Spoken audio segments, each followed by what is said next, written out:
이제 계속해서 또 두 번째 이야기를 하도록 하겠습니다. 저희가 두 번째 주제인데요. 하나님의 절대적 유일성에 대한 이야기입니다. 앞부분에서는 나는 여호와다 다른 신은 없다라는 고백이었는데요. 하나님께서 절대적인 유일성을 이렇게 강조하시는 이유가 무엇일까 생각해 보는 겁니다. 그것은 바로 그 아래 나오는 우상의 문제들 때문에 그렇습니다. 이 우상이라는 것은 그냥 단지 우리의 주변에 찾아오는 것이 아닙니다. 그것은 그 시작이 우리의 중심으로부터 시작되는 것이기 때문에 그렇습니다. 그래서 우리는 하나님을 잘 안다 하면서도 사실 하나님을 바르게 섬기기보다는 우상과 그 비슷한 것들에 빠져서 지낼 때가 많다는 것이죠. 그 비슷한 것이라는 것은 미신 같은 것입니다. 이 미신이라는 말을 풀어보면 미혹된 믿음이라고 말하고 있습니다. 믿음인데 미혹이 된 믿음이에요. 그러니까 뭔가 불완전하다는 얘기죠. 믿음인데 완전하지 못하고 불완전하다. 이것은 뭔가 삶 속에서 잘못된 모습이 드러날 것 같은 그러한 생각을 하게 만들지 않습니까? 하지만 하나님께서는 정말 유일하신 분이기 때문에, 그것도 절대적으로 유일하신 분이기 때문에 하나님만을 바라봐야 한다는 것입니다.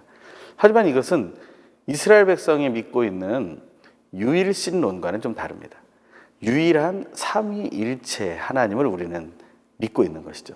그것이 좀 어려운 이야기이지만 우리가 그것을 바르게 믿고 바르게 따라가게 되기를 간절히 소망합니다. 이 도표를 다시 한번 보시면 나는 여호와다 다른 신은 없다라는 말이 나오는데요. 그 옆에 푸른 글씨로 이사야 45장에서 48장 이렇게 나옵니다. 이것은 이 모든 장, 오늘 함께 읽고 또 나누게 되는 이 장 안에 이 고백이 계속해서 나온다는 거예요. 그런데 이 뜻은 어떤 것이냐면 온 세계와 이스라엘을 구원하실 분은 오직 여호와뿐이다 라는 고백을 하는 것이고요. 거룩하신 우주 만물의 창조자이고 공의로운 역사의 주관자. 굉장히 높여드리고 위대한 것을 말하는 것 같죠. 그런데 이것이 진짜 사실이라는 것이고 그것을 우리가 믿을 때 하나님께서는 그것을 받아주신다라는 것이죠. 한번 본문을 저희가 한번 펴보면 좋겠습니다. 교재 68페이지부터 제가 쭉 몇 구절을 찾아서 읽게 될 텐데요. 그 구절을 따라서 함께 보시면 좋겠습니다. 바로 나는 여호와다 다른 신은 없다, 이런 뉘앙스에 담긴 이야기들을 한번 쭉 뽑아 보았습니다. 제가 68페이지에 이사야 45장 5절, 6절, 7절 제가 한번 읽어보겠습니다. 나는 여호와이며 다른 신은 없다. 나밖에 다른 신은 없다. 비록 내가 알지 못하더라도 내가 내게 능력을 주어서 해 뜨는 데부터 해 지는 데까지 사람들이 나 말고는 다른 신이 없음을 알게 하겠다. 나는 여호와이며 다른 신은 없다. 나는 빛도 지었고 어둠도 만들었으며 평화도 만들었고 재앙도 창조했다. 나 여호와가 이 모든 일을 한다. 또 그 뒤에 한번 보시죠. 45장 12절 69페이지입니다. 12절 또 읽어보죠. 땅을 만들고 그 위에 인류를 창조한 것은 바로 나다. 내가 손수 하늘을 펼쳐냈고 모든 별들에게 명령했다. 손수 내가 다 했다 라고 말씀하고 계시는 것이죠. 14절의 뒷부분을 한번 읽어보겠습니다. 14절의 뒷부분, 여호와의 말씀 중에 나오는 이야기인데요. 그들이 내 앞에서 절하고 빌면서 틀림없이 하나님이 당신과 함께 하십니다. 그 밖에 다른 누구도 없습니다. 그 밖에 다른 신은 없습니다 라고 고백한다는 것이죠. 하나님은 말씀하셨고 또 사람들이 이렇게 고백하도록 하나님이 인도하신다라는 것입니다. 하지만 이것은 억압과 강요에 의해서 된 것이 아닙니다. 이것은 하나님의 사랑을 깨달은 자들이 그 고백대로 나아가는 것이죠. 물론 처음에는 무섭고 두려워서 이 얘기를 할 수도 있습니다. 하지만 점차 무섭고 두려움이 그저 단순한 공포로 가는 것이 아니라 경외함으로 가서 그것이 하나님의 사랑으로 시작되었구나라는 사실을 알게 한다라는 것이죠. 우리는 그 자리까지 가게 되길 간절히 소망합니다. 18절에 또 말씀 그 아래 나오죠.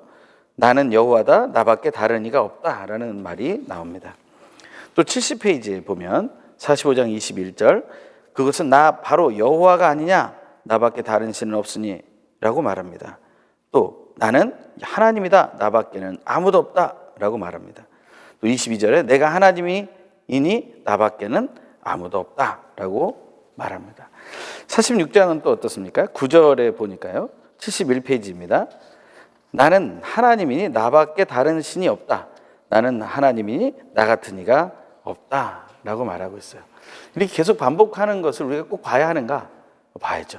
우리가 이것을 꼭 보면서 하나님께서 왜 이렇게 부르짖듯이 나밖에 없다. 내가 하나님이다. 나를 봐라. 라고 말씀하시는지를 우리가 알게 되기를 원하는 것입니다. 우리가 47장 한번 볼까요? 72페이지입니다. 4절에 보면 우리의 구원자 그 이름은 만군의 여호와 이스라엘을 거룩하신 분이다 라고 말하고 있어요. 하나님께서 우리를 지키시고 구원하시는 분. 특히 47장의 얘기는 하나님을 완전히 벗어나서 충성되게 하지 못하고 교제에는 불충했다 이렇게 나와요. 완전히 패역을 했어요. 그럼에도 불구하고 하나님은 그를 구원하시겠다는 약속을 계속하고 계신다라는 것이죠. 이것은 너무나 놀라운 은혜입니다. 48장에도 보면 74페이지에 12절에 나옵니다. 내가 바로 그다. 내가 처음이요 마지막이다 라고 얘기합니다. 17절 이제 마지막으로 나오는 건데요. 여호와께서 이렇게 말씀하신다. 나는 내 하나님 여호와다. 이거 참 놀라운 일입니다. 나는 여호와다. 다른 신 없다. 이 고백을 하나님은 계속해서 말씀하고 계신다는 거예요. 이렇게 우리에게 계속 말씀하시는 하나님을 기억하면서 우리는 어떤 결단을 해야 되겠습니까? 우리는 온 세계에 알려야 할 하나님의 역사를 우리는 드러내야 한다는 것입니다.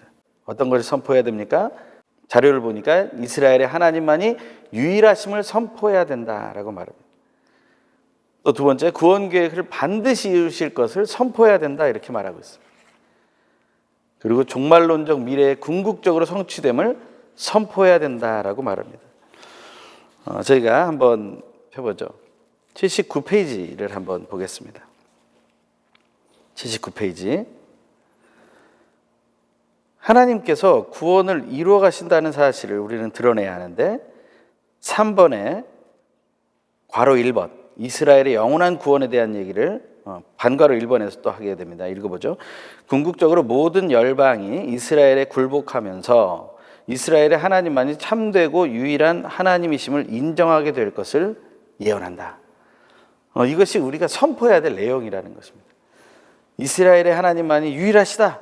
그것을 고레스, 그 페르시아 왕국의 황제였던 그가 고백하게 된 것처럼 그렇게 우리도 고백할 수 있다라는 것이죠. 일단 79페이지에 괄호 2번 열방구원과 하나님의 유일성에 대한 얘기에서 그 아래 보면 이런 반괄호 1번에 이런 고백이 나오죠. 창조주 하나님의 유일성을 강조하면서 그 구원 계획이 반드시 이루어질 것을 선포한다라고 했어요. 하나님께서 약속하신 것을 완전히 이루신다라는 것입니다. 이것은 하나님을 믿는 우리에게는 아주 기분 좋고 통쾌한 일입니다. 그것을 우리가 마음속에 새기고 또한 감사하게 되기를 바랍니다. 저희가 자료에 보면 3번에 종말론적 미래에 대한 궁극적 성취에 대한 얘기가 나오는데요. 일단 79페이지에 나오는 괄호 2번 밑에 있는 박스를 한번 읽어보겠습니다. 본 문맥에서 핵심 메시지는 온 세상이 하나님께로 돌아오고 하나님이 베푸시는 구원을 누리는 종말론적 모습을 예언하는 것이다 라고 했습니다. 그것에 대해서는 그 뒷페이지 80페이지를 보시면 반괄호 3번으로 이어집니다. 읽어보죠. 하나님만이 진정한 하나님이심을 깨달은 사람들의 확신에 찬 신앙 고백의 삶이 하나님이 이루고자 하시는 창조 역사의 궁극적 목표가 된다고 말해준다. 여기서 말하는 깨달은 사람들의 확신에 찬 신앙 고백의 삶, 이것이 바로 앞에 나오는 복음에 대한 저희가 시작하면 나눴던 것 기억하시죠? 말씀이 믿음으로 소리가 되고 그 전파하는 자의 소리가 전달되어 사람에게 믿음으로 받아들여지게 되고 그 삶이 변화되고 거룩해지게 될 때 그 삶이 바로 신앙 고백의 삶이 된다는 것입니다. 우리는 믿은 것을 고백하고 그대로 입술만으로 멈추는 것이 아니라 삶으로 순종해야 된다는 것을, 그래야 우리가 하나님의 승리를 누릴 수 있다는 것을 우리는 알게 됩니다. 그것은 뒤에 또 다시 한번 나오게 됩니다. 반괄호 4번을 또 계속해서 읽어보죠. 80페이지입니다. 이 예언의 궁극적 성취는 바벨론에서 귀환하는 시기가 아닌 종말론적 미래에 속한 것임을 알 수 있다. 그 아래도 읽겠습니다. 온 열방에 구원의 메시지가 울려 퍼지는 일의 성취는 예수 그리스도의 사역이 궁극적으로 추구하는 방향이자 목적이다라고 얘기합니다. 예수 그리스도의 사역은 무엇이었습니까? 그 아래 또 계속 읽어볼까요? 23절에 모든 사람이 내게 무릎을 꿇을 것이고 모든 사람이 내게 자기 나라 방언으로 맹세할 것이다 라는 예언도 예수 그리스도의 죽음, 부활, 승천, 재림을 통해 성취될 것이라고 말하고 있습니다. 예수 그리스도의 사건과 연결되는 것이죠. 우리는 이것을 구속사적인 관점이라고 보고 있는 것입니다. 예수 그리스도 그 믿음이 모든 능력이 된다라는 것을 말하고 있는 것이죠. 거기에 대해서는 아브라함의 믿음으로부터 시작됐다는 것을 보여주면서 색칠이 되어 있는 박스 그 부분을 한번 같이 읽어보죠. 시작. 아브라함이 여호와를 믿었습니다. 그래서 여호와께서 아브라함의 그런 믿음 때문에 그를 의롭게 여기셨습니다. 창세기 15장 6절의 말씀입니다. 이것이 우리의 구원의 근거가 되는 아주 중요한 시작의 말씀이 되는 것이죠. 이번에 또 그 다음 저희가 주제를 또 보죠. 하나님은 너희 편이라는 주제입니다. 하나님은 너희 편이다. 표를 보시면 하나님은 여전히 신실하게 역사하신다라고 얘기합니다. 하나님이 여전히 신실하게 역사하고 계시는 것을 오늘도 느끼고 계십니까? 우리가 페이지를 한번 찾아볼까요? 79페이지입니다. 79페이지에 3번에 1, 괄호 1번에 반괄호 2번입니다. 표면상으로 이렇게 나오는데 한번 같이 읽어보죠. 시작. 표면상으로 하나님은 숨어 계시는 하나님, 보이지 않으시는 하나님으로 인식될 수 있지만 영이신 하나님이 놀라운 방법으로 열방의 역사를 주도하고 계심을 강조한다. 하나님은 영이시고 보이지 않으신다라고 합니다. 그래서 오늘 자료에는 하나님은 우리가 볼 수 없는 영이시다라고 얘기하죠. 온전한 예배자에 대한 얘기를 나누는 요한복음 4장 24절에서 하나님은 영이시니 라고 얘기합니다. 진정 예배할 것이 무엇이냐? 이 장소 저 장소 말하지 마라. 그게 중요한 것이 아니다. 때가 중요하다. 언제? 바로 지금. Now is the time 그랬습니다. 바로 지금이 중요한 것이죠. 또 어떻게 예배합니까? 영으로, in spirit, 또 진리로, in truth.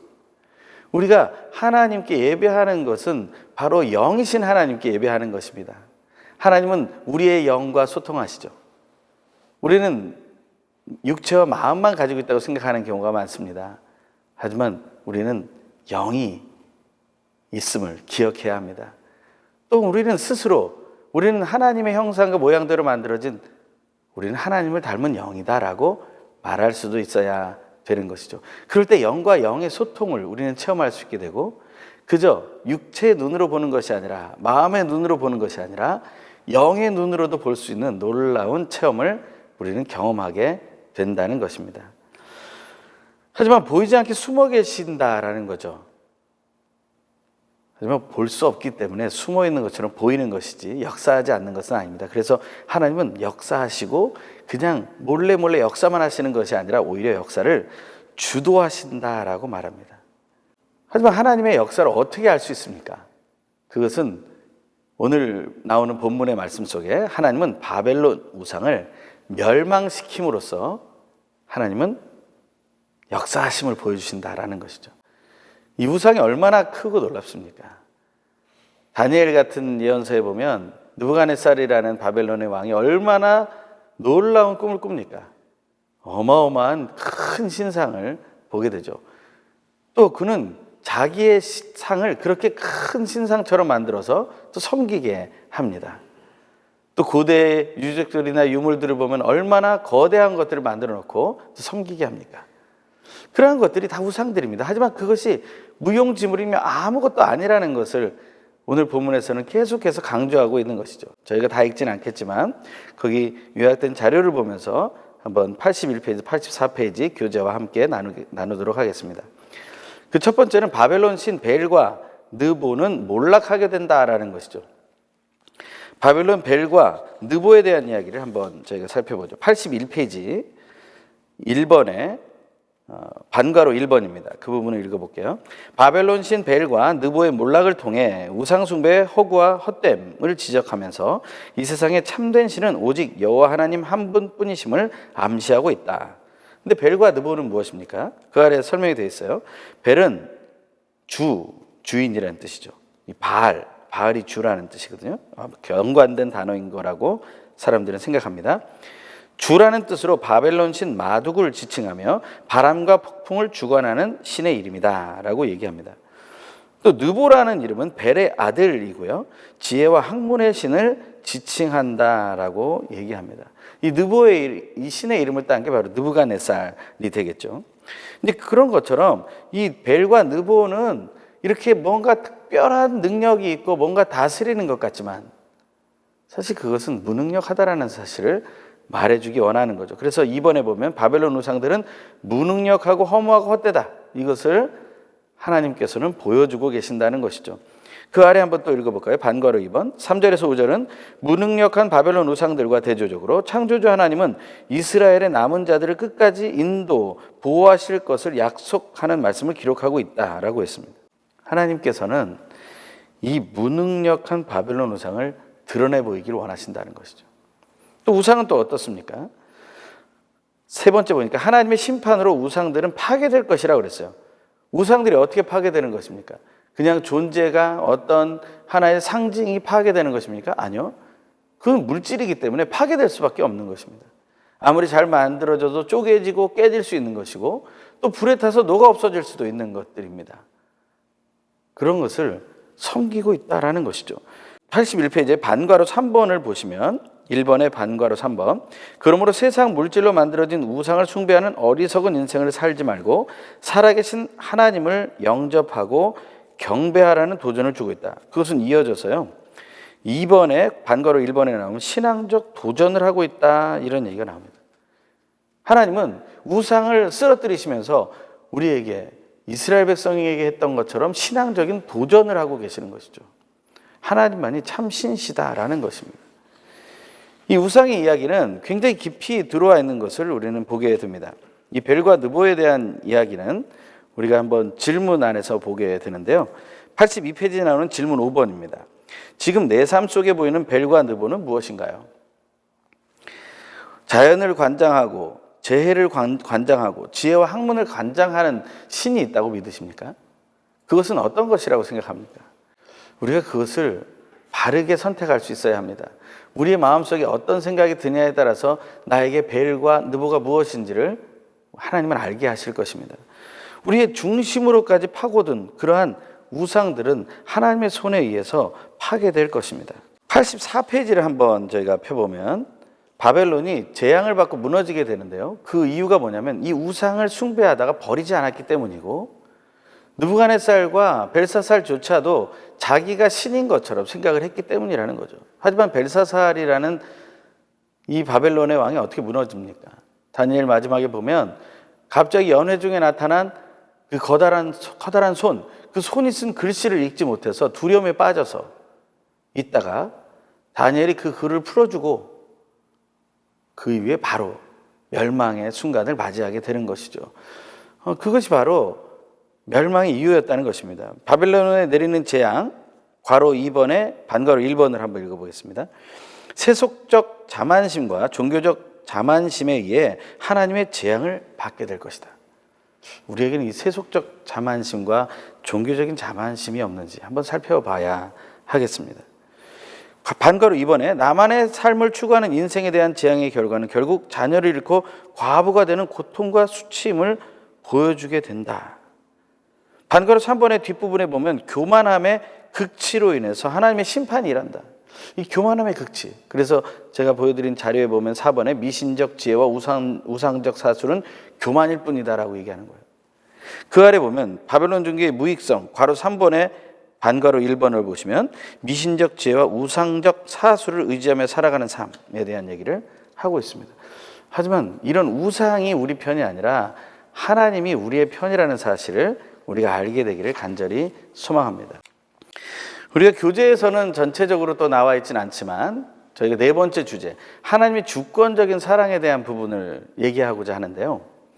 하나님의 주권적인 사랑은 계속된다라고 그 파워포인트에 되어 있습니다.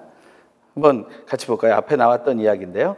이스라엘의 남은 자들을 끝까지 인도하고 보호하시겠다는 약속을 성취하신다는 것입니다. 이스라엘의 불충, 교만하여서 하나님을 인정하지 않고 스스로 교만하여졌음을 아시면서도 구원의 메시지는 계속 선포하는 거예요. 돌아오라, 내가 하나님이다, 나밖에 없다, 나에게로 와야 살 수 있다. 은혜의 말씀이죠. 하나님의 은혜가 계속해서 하나님의 주권적 사랑으로 이어지는 것입니다. 주권적인 사랑이라는 말은 좀 생소한 말일지 모르겠는데요, 이 주권적인 사랑은 하나님이 주도권을 잡으셨다는 것입니다. 그 사랑은 하나님이 주도권을 잡으셨고 그 사랑은 결코 멈춰지지 않는다라는 것이죠. 하나님의 주도권 사랑은 표현된다라고 했어요. 제가 45, 46, 47, 48장에 나온 구절들을 적어놨는데 지금 다 읽지는 않겠습니다. 한번 찾아보시면서 읽어보시면 하나님이 어떻게 얼마나 잘못 나가고 있는 이스라엘 백성들, 또한 이방 나라들을 하나님은 돌아오기를 바라시면서 계속해서 내가 너를 사랑한다라는 메시지를 다른 표현으로 계속해서 전달하고 계시는지를 보게 된다는 것입니다. 우리는 이 사실을 기억할 때 하나님의 주권적 사랑을 우리는 마음에 새기고 그것을 감사로 받는 삶을 살아야겠다라는 결단을 하게 되는 것입니다. 마지막 주제가 되겠습니다. 하나님의 승리 선포라는 주제인데요, 이것은 85페이지의 주제와 연결이 됩니다. 2번에 나온 제목을 다시 한번 읽어볼까요? 교재 85페이지입니다. 2번, 이스라엘을 향한 하나님의 승리 선포, 48장 전체에 드러나고 있는 말씀입니다. 여기에 대한 핵심을 보면 승리는 하나님의 것임을 선포하는 거예요. 승리는 누구의 것입니까? 바로 하나님의 것입니다. 승리는 하나님의 것이라는 사실은 그 자료에 보시면 완악하며 패악한 이스라엘이 반드시 들어야 될 소식입니다. 왜냐하면 내가 승리하기 위해서 자꾸 우상을 만들고 다른 더 강대국들을 따라가는 거예요. 그렇기 때문에 하나님이 승리할 거라는 믿음이 사라지고 자꾸 완악해져서 하나님께는 패악, 악을 행하게 되는 그러한 실수를 하게 된다는 것이죠. 또한 입술만의 인정이 아니라 삶으로의 순종으로 누리게 되는 것이라는 거죠. 하나님이 원하시는 것은 입술만의 고백이 아닙니다. 삶으로 드러내는 것이 가장 중요하다는 거죠. 그걸 위해서는 들어야 됩니다. 우리가 소리로 전파할 때 믿음으로 들어서 삶이 바뀐다라고 말한 것처럼 들어야 된다는 얘기죠. 그것이 85페이지에 괄호 1번, 반괄호 1번에 나옵니다. 한번 읽어보죠. 완악하며 패역한 이스라엘 백성을 향한 하나님의 말씀의 선포, 반괄호 1번에 보면 들으라 라는 말인데요, 여기서 듣다라는 동사는 듣고 깨닫고 그리고 깨달은 대로 삶 속에서 실천하는 것까지 포함한다. 즉 하나님의 말씀에 입술로만 아멘하는 것이 아니라 삶으로 순종하는 살아있는 신앙을 의미한다라고 했습니다. 질문 7번을 한번 볼까요? 지금 나의 신앙의 모습은 어떠한가요? 하나님을 의지하고 있나요? 그러면 하나님이 전적으로 내 인생의 주인이신가요? 벨이 주인이라는 뜻이라고 했죠. 그럼 정말 벨이 나의 주인입니까? 우상이 주인입니까? 아니면 하나님이 나의 주인이십니까? 예수님은 이런 어떻게 보면 좀 무서운 말씀을 하셨죠. 마태복음 7장 21절의 말씀입니다. 그 네모 박스에 들어있습니다. 나더러 주여 주여 하는 자마다 천국에 다 들어갈 것이 아니요 다만 하늘에 계신 내 아버지의 뜻대로 행하는 자라야 들어가리라 했습니다. 우리는 어떻게 승리를 누릴 수 있습니까? 승리하신 하나님을 신뢰한다면 우리는 승리를 누리는 방법을 알아야 합니다. 그래서 또 그 표를 보시면 승리를 누리게 하시는 하나님의 방법 4가지가 나옵니다. 첫 번째, 스스로의 불충과 불의함을 인정해야 됩니다. 그리고 두 번째, 하나님의 때를 믿고 하나님께로 돌아오는 것이죠. 그리고 하나님의 고난의 용광로를 감사로 견뎌내야 합니다. 이에 대해서는 우리가 86페이지를 한번 펴볼까요? 86페이지에 보면 반가로 3번에 이런 말이 나옵니다. 비록 이스라엘은 하나님께 패역하며 완악했지만 하나님은 그들을 포기하지 않으시고 마침내 고난의 용광로를 통해 연단시킴으로 구원을 이루어 하나님 자신의 영광을 나타내실 것을 약속하고 있다. 이 고난의 용광로는 무엇입니까? 바로 그 아랫줄에 보시면 불순물을 제거하는 거예요. 우리 중심에 있는 모든 우상으로 향하고 있는 모든 마음들, 하나님을 향한 의혹들과 도전들, 이런 것들을 하나님은 다 이 고난의 용광로를 통해서 불태워 없애신다는 거죠. 이스라엘을 은을 재련하듯 연단하면 불순물 덩어리인 이스라엘은 결코 존재할 수 없게 되죠. 그래서 하나님은 이스라엘이 감당할 수 있는 고난의 용광로에서 그들을 연단하기로 결정하셨다고 말하는 것. 이게 바로 하나님의 은혜요 긍휼이라고 말하고 있습니다. 마지막으로 네 번째, 우리 파워포인트 보시면 구원을 이루신 하나님의 복음을 전파한다라는 겁니다. 우리가 해야 될 일은 무엇입니까? 우리가 해야 될 일, 그것은 87페이지의 마지막에 나오죠. 반가로 4번입니다. 이제 이스라엘의 사명은 다름 아닌 자신들의 구원을 이루신 하나님을 땅끝까지 전파하며 온 열방에 하나님의 구원을 선포하는 것임을 공포하고 있다. 땅끝까지 전하라. 다음 주에 배울 49장에 나오는 말씀이네요. 이것을 우리가 기억해야 되죠. 우리가 땅끝까지 전해야 될 소식은 복음입니다 라는 거예요. 내 삶이 보여주는 복음은 무엇인가요? 우리가 다시 처음으로 돌아갑니다. 하나님의 말씀이 믿음으로 우리의 소리가 되고 소리가 전달되어 믿음으로 받아들이고 그 삶이 변화되게 될 때 우리는 하나님의 자녀의 권세를 누리게 될 것입니다. 함께 기도하겠습니다. 하나님 감사와 찬양을 드립니다. 오늘도 하나님의 말씀이 나에게로 전달되고 그것을 우리가 믿음으로 받아들여 변화된 삶, 거룩한 삶으로 하나님의 복음을 증거하며 땅끝까지 이르게 하여 주시옵소서. 우리와 동행하신 하나님을 찬양하며 예수님의 이름으로 기도합니다. 아멘. 오늘 귀한 강의를 또 함께해서 너무나 감사합니다. 우리 다음 주에도 열심히 또 준비해 오시고 읽어 오셔서 함께 나누길 소망합니다. 감사합니다.